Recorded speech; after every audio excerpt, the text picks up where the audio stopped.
नमस्कार सगळ्यांना. स्वागत आहे परत एकदा सर्वांचं आपल्या आवडत्या चॅनलवरती. तर आर-आर-बी एन-टी-पी-सीच्या ज्या एक्झाम आहेत त्या 16 मार्चपासून चालू होत आहेत आणि बऱ्याच विद्यार्थ्यांना जे आहे ते जवळपास सिटी अलॉटमेंटचं लेटर वगैरे आलेलं असेल, म्हणजे कुठल्या सिटीमध्ये तुमची परीक्षा वगैरे होणार आहे. सो सगळ्यांनी ऑफिशियल वेबसाईटला जाऊन व्हिजिट करा आणि त्या परीक्षेसाठी जे काही तुमच्याकडे शेवटचे दिवस शिल्लक असतील तर रिपीट होणारे किंवा त्याच्याशी रिलेटेड असे प्रश्न आपण आजच्या या सिरीजमध्ये पाहणार आहोत. त्या अगोदर नवीन असाल सबस्क्राईब करून घ्या आणि परत सांगतोय, ॲज इट इज 70 ते 80% ओके, 70 ते 80% सिलेबस वगैरे कव्हर होईल किंवा त्या पॅटर्नचे प्रश्न आम्ही काढलेले आहेत. 8 सराव प्रश्नपत्रिका आहेत आणि हे जे यूट्यूबला लेक्चर अपलोड केलेत ना जी केचे, त्या सर्व जी केच्या लेक्चरचा PDF तुम्ही जर केलात तर तुमचा या शेवटच्या कालावधीमध्ये आत्तापर्यंत जेवढा अभ्यास झाला नाही तेवढा या ठिकाणी होऊन जाईल. ओके, त्यामुळं हे 8 सराव पेपर सोडवा.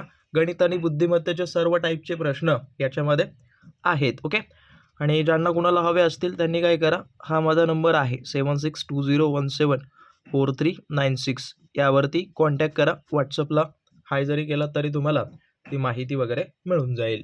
सो पाहूयात पहिला प्रश्न, आणि हे सर्व प्रश्न आर-आर-बी एन-टी-पी-सीच्या 2025च्या एक्झाममध्ये आलेले आहेत सर्वच, बरं. ओके, त्यामुळं सगळे प्रश्न काळजीपूर्वक पहा. तर प्रयोगशाळा थर्मामीटरमध्ये सामान्यतः तापमान श्रेणी किती असते? तर प्रयोगशाळा विविध प्रयोगासाठी वापरल्या जाणाऱ्या पदार्थाचं तापमान वगैरे मोजण्यासाठी ओके प्रयोगशाळा थर्मामीटरचा वापर वगैरे करतात. तर या प्रयोगशाळा थर्मामीटरचं जे काही सामान्य तापमान वगैरे किंवा ते कुठल्या तापमानात वगैरे असतं, तर लक्षात ठेवा एक पद्धतीनं -10°C ते 110°C एवढं जे आहे ते तापमान श्रेणी याची असते.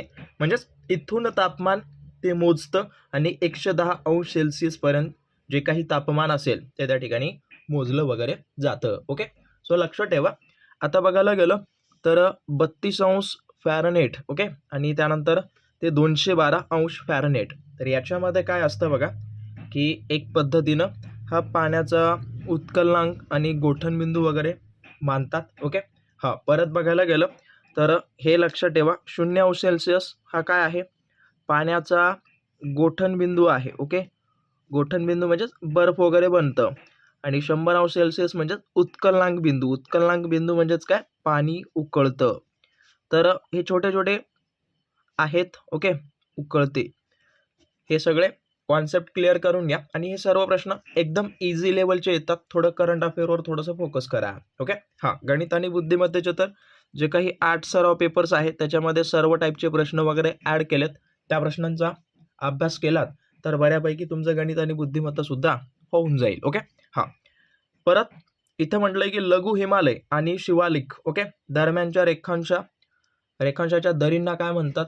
तर जे काही बाह्य हिमालय ज्याला आपण म्हणतो त्यालाच शिवालिक रांग वगैरे म्हणतो. ओके, जे काही बाह्य हिमालय याच रांगेला ॲज इट इज आपण शिवालिक या नावानं ओळखतो, आणि लघु हिमालय ओके यांच्या दरम्यान असलेल्या ज्या काही अरुंद दरी वगैरे आहेत तर त्यांना काय म्हणतात, दून या नावानं ओळखलं जातं. ओके, दून.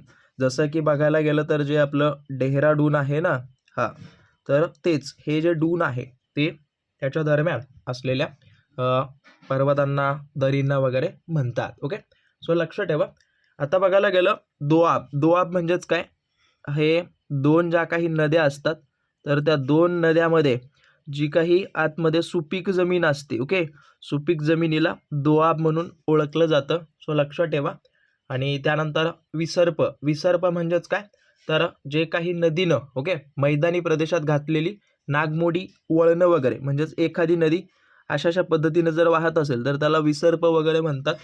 आणि परत बघायला गेलं खादर म्हणजे काय, तर नद्यांनी जे काही वाहून आलेला नवीन सुपीक गाळ वगैरे असतो ना, एक पद्धतीनं गाळेची माती वगैरे म्हटलं तरी चालेल. ओके, गाळेची माती, तर तिला खादर या नावानं ओळखतात.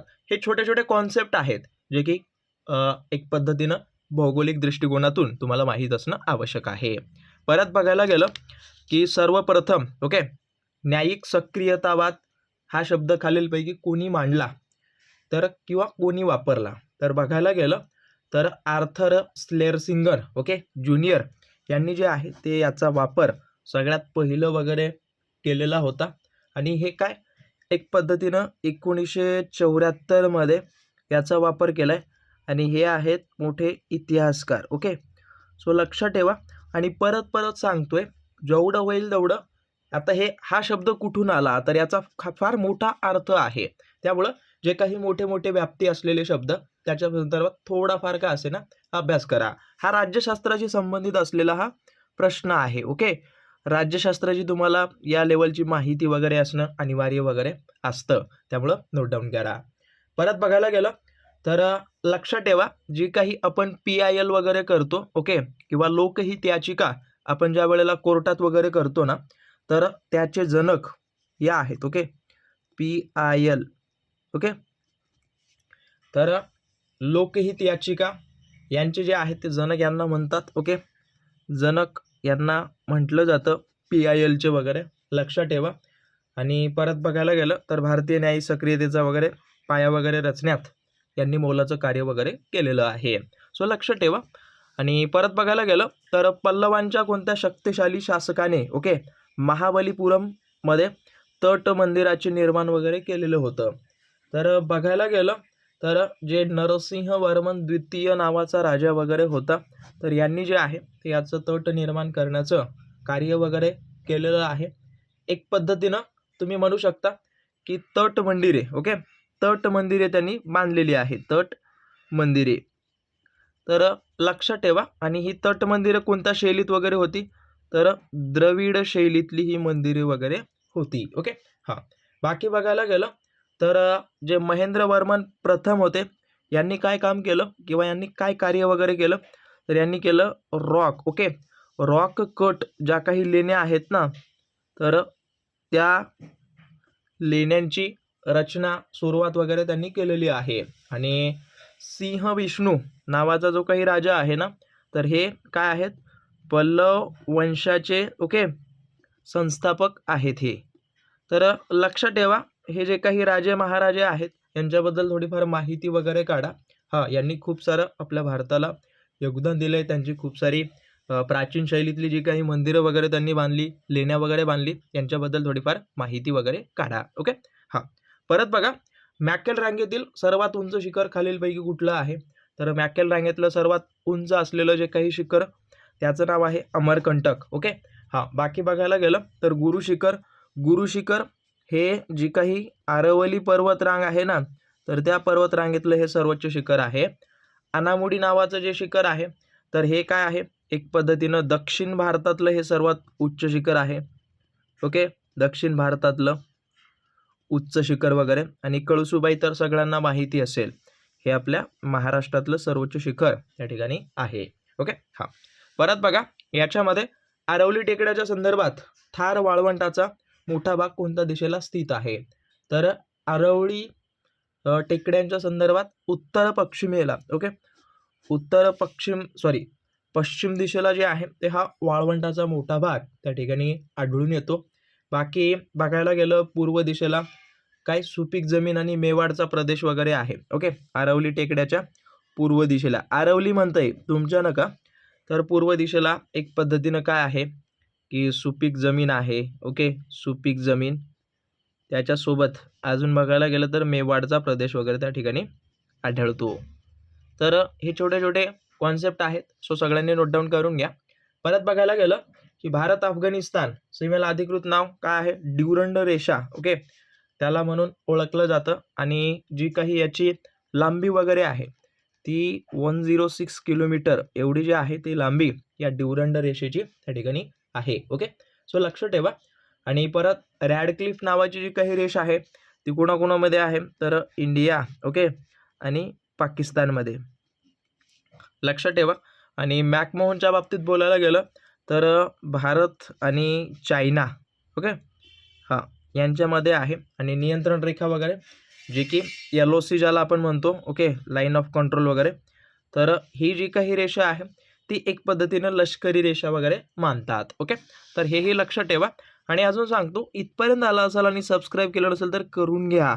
हे अशा पद्धतीनं ज्या वेळेला तुम्ही तयारी सुरू करता तेवढं तुमची तयारी परीक्षेपर्यंत खूप सारी होऊन जाईल. ओके. हां, परत काय म्हटलंय की खालीलपैकी कोणता आदिवासी समूह नागालँडमधील हॉर्निवल महोत्सवाशी संबंधित आहे. तर जे काही नागालँड नागा हा जो काही आदिवासी समूह आहे तो हॉर्निवल महोत्सवाशी संबंधित आहे. ओके. मिझोरमची ही एक जमात आहे. परत एओ नावाची ही जी काही आहे ना एओ, तर एओ याच आदिवासी समाजाची काय आहे उपजात आहे. ओके. आणि गारोच्या बाबतीत बोलायला गेलं तर ही काय आहे तर मेघालयात आढळणारी ही एक आदिवासी जमात वगैरे आहे. या सर्व जमाती वगैरे आहेत. सो लक्षात ठेवा. आणि बाकी जो काही 9वा प्रश्न या ठिकाणी तुम्हाला दिसत असेल की चंद्रगुप्त द्वितीय याने पराभूत केलेला ओके क्षपत्र राजा कोण होता. तर या पद्धतीनं आपल्याला दिलंय. तर ते कोण होतं तर रुद्रसिंह तृतीय याचा पराभव यांनी या ठिकाणी केलेला होता. सो हे लक्षात ठेवा. आणि परत बघायला गेलं तर यांनी पराभव वगैरे करून पश्चिम भारतात जे आहे ते गुप्त सत्तेचा काय केला चंद्रगुप्त यांनी गुप्त सत्तेचा ओके गुप्त सत्ता विस्तार वगैरे त्यांनी केलेलं होतं. ओके. सो लक्षात ठेवा हे एक पद्धतीनं पश्चिम भारतात यांचं साम्राज्य वगैरे होतं. ओके. हां, तर बघायला गेलं तर नहपान नावाचा जो काही राजा होता तर त्यांनी एक पद्धतीनं जे सातवाहन राजा इथं लिहितो. सातवाहन राजा जो होता ना त्यांचं नाव होतं गौतमीपुत्र. ओके. गौतमीपुत्र सातकर्णी यांनी जे आहे ते एक पद्धतीनं या नहापान राजानं या गौतमीपुत्र सातकर्णी यांचा पराभव केलेला होता. हे लक्षात ठेवा. आणि परत बघायला गेलं तर जुनागड नावाचा जो काही शिलालेख वगैरे आहे ना जुनागड ओके जुनागडचा शिलालेख वगैरे जो म्हणतो तर त्याच्याशी संबंधित यांचं नाव वगैरे पुढं होतं. ओके. सो लक्षात ठेवा. आणि बाकी याचं उत्तर कमेंट करून द्या. जेवढे जास्त कमेंट असतील तेवढे भाग तुम्हाला मी प्रोव्हाइड करून देईन. आणि ज्यांना कोणाला प्रश्नपत्रिका हव्या असतील कॉन्टॅक्ट लवकरात लवकर करून द्या. लिमिटेड आहेत. ओके. सो जेवढं लवकर होईल तेवढं लवकरात लवकर हस्तगत करून घ्या. आणि काही डाऊट वगैरे असेल तर अवश्य मला कळवा. आणि सबस्क्राईब वगैरे केलं नसेल तर करून घ्या. ओके. बाकी तुम्हाला भेटेन पुढच्या भागामध्ये. धन्यवाद.